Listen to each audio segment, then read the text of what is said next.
केला बेचने वाली चुड़ैल। एक बार की बात है, जादूपुर नाम के एक गांव में करतब दिखाती एक औरत एक रेड्डी के लिए गांव में आती है।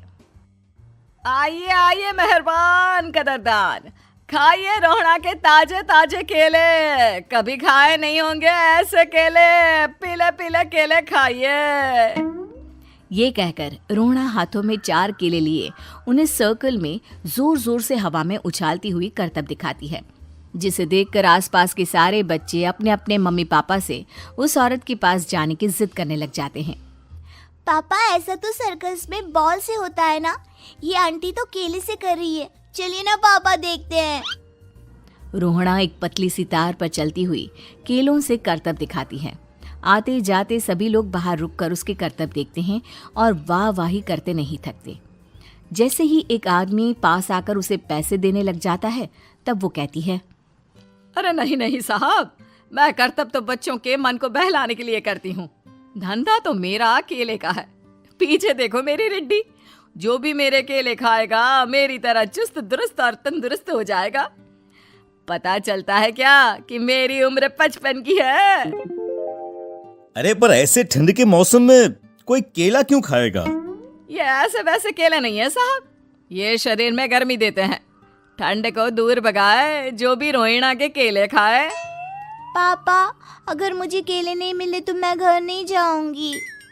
तभी उसके पापा कहते हैं कि बेटा, केले ठंड में कभी गर्मी नहीं देते। ये सब कहने की बातें हैं, सामान बेचने का तरीका है इनका। पर पिंकी नहीं मानती। मैं केले खाऊंगी। पिंकी की जिद के आगे नत्थू हार जाता है और उसे केले खरीद कर दे देता है।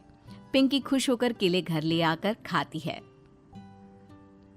अब मैं भी करतब करूंगी, कितना मजा आएगा। जादुई केले।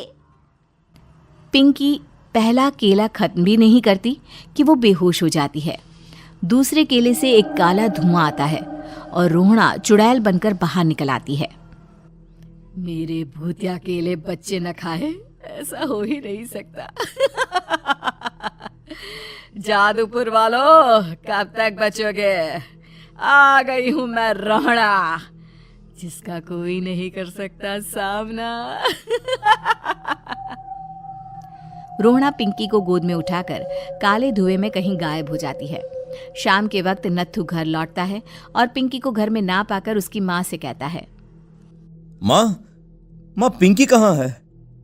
अरे बेटा, उसे तो तू सुबह करतब दिखाने ले गया था ना, फिर कहाँ वापस आए तुम दोनों? मुझे लगा तू उसे अपने साथ मंडी ले गया होगा। हे भगवान, मेरी बच्ची कहाँ गई? मैं उसे घर ही तो छोड़कर गया था माँ। नत्थू गांव के घर कोने में अपनी बेटी को ढूंढता है, पर उसे वो कहीं नहीं मिलती। परेशान होकर आखिर रो रो कर नत्थू हिम्मत हार कर घर लौट आता है। अगली सुबह रोहड़ा फिर से करतब दिखाने आती है और इस बार पिंकी की तरह रोनी केले खरीद लेता है। 50 रुपए दिए थे पापा ने, सारे पैसों की मैंने केले खरीद लिए हैं। अब मैं भी आंटी की तरह ही करतबबाज बन जाऊंगा। यही सोचते हुए रोनी केले खाता है और पहला अकेला केला आधा खत्म भी नहीं करता कि चुड़ैल उसके सामने आ जाती है। मेरे साथ चलने का समय आ गया है रोनी। ये तो बस शुरुआत है। अब इस गांव के सारे बच्चे धीरे धीरे मेरे कब्जे में होंगे, एक बच्चा भी नहीं बचेगा। ये कहकर रोना रोनी को गोद में लेकर काले धुएं में अदृश्य हो जाती है। इसके बाद हर रोज गांव में से कोई ना कोई बच्चा गायब होता, पर ऐसा क्यों हो रहा है किसी को भी समझ में नहीं आ पा रहा था। रोज की तरह अपनी बेटी पिंकी की तलाश में नत्थू गांव के एक तालाब के पास बैठा रो रहा था। कहाँ गई मेरी पिंकी? शकुंतला के जाने के बाद एक वही तो मेरा सहारा थी। अरे उसकी आत्मा कोस रही होगी मुझे कि मैं अपनी बच्ची को संभाल भी नहीं पाया।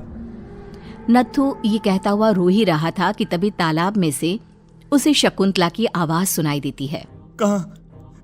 कहाँ थी तुम शकुंतला? हमारी बच्ची और सारे गायब हुए बच्चे रोहड़ा के कब्जे में हैं। वो बच्चों को जो केले देती है उससे बच्चे बेहोश हो जाते हैं और उसके कब्जे में आ जाते हैं और वो उन्हें ले जाकर काली दुनिया में ले जाती है।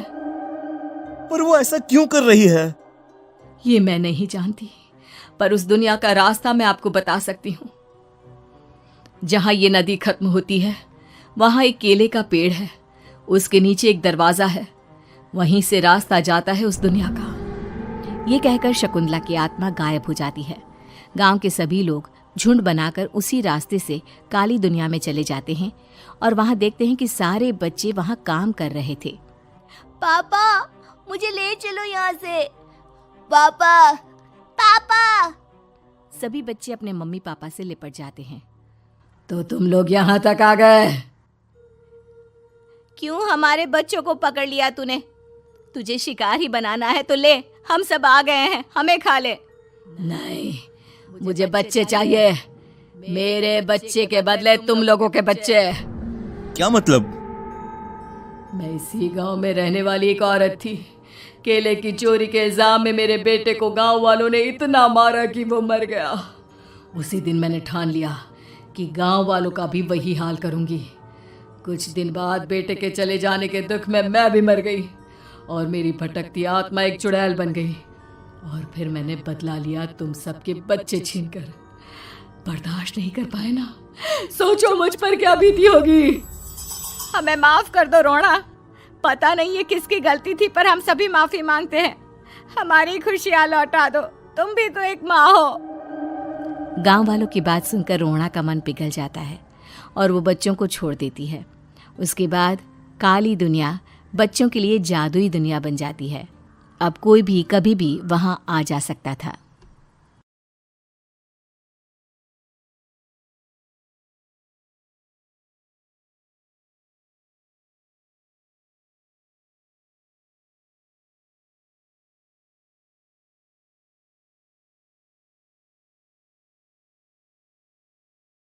एक सुंदर बाग में रहते थे जो परमेश्वर ने उनके लिए बनाया था। पर शैतान एक धूर्त सांप की तरह आया और आदम और हव्वा की परीक्षा ली।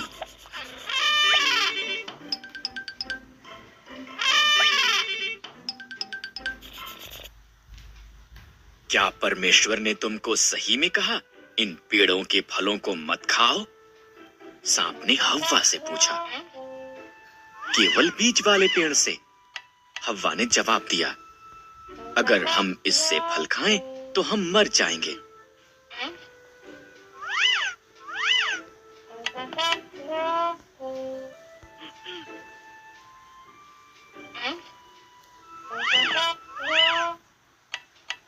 तुम नहीं मरोगे, सांप ने कहा।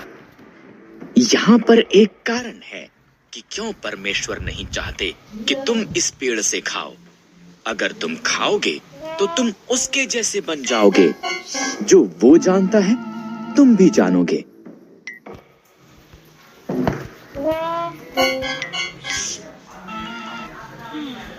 हव्वा ने फल खा लिया। उसने कुछ आदम को भी दिया जो उसके साथ था। उसने भी इसे खाया और एकदम से उन्होंने वो जाना जो उन्होंने पहले कभी नहीं जाना था।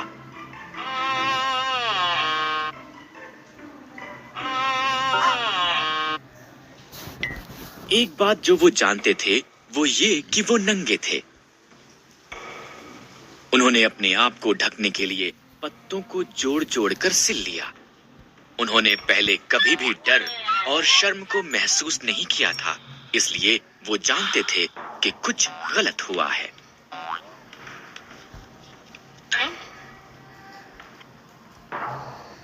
आदम, हव्वा, परमेश्वर ने आवाज दी। हम छिप रहे हैं, आदम ने कहा। हम नंगे हैं। तुम इसलिए ये जानते हो क्योंकि तुमने उस पेड़ से खा लिया है। परमेश्वर ने गहरी सांस ली। तब आदम ने हव्वा को दोष दिया और हव्वा ने सांप को दोष दिया।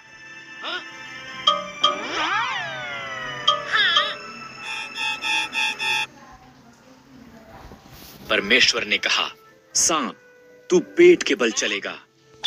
एक स्त्री का पुत्र तुझे हराएगा। हव्वा, संतान पैदा करना कठिन होगा।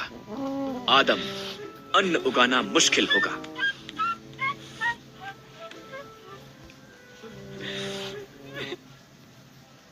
तब परमेश्वर ने आदम और हव्वा के लिए कपड़े बनाए और उन्हें बाग से बाहर भेज दिया। उसने एक ज्वालामय तलवार के साथ एक स्वर्गदूत को वहां पर रखा ताकि वो वापस ना आ सके।